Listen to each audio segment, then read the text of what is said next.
নমস্কার, আমি জ্যোতিষশাস্ত্রী শ্রী সনাতন বলছি। আজকে আপনাদের বলবো যে তুলা রাশিতে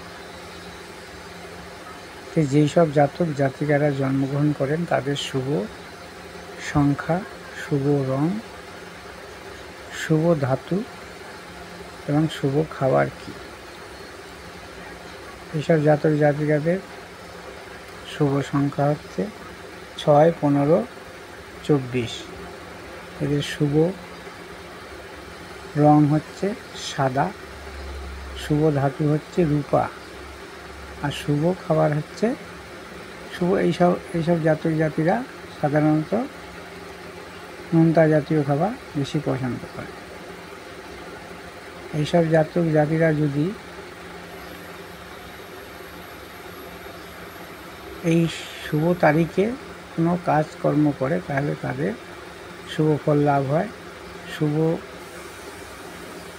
বর্ণের বস্ত্র পরিধান করলে এদের শুভ ফল লাভ হয় এবং শুভ ধাতু ব্যবহার করলে এদের শুভ ফল লাভ হয় এবং জীবনে উন্নতি হয়। নমস্কার।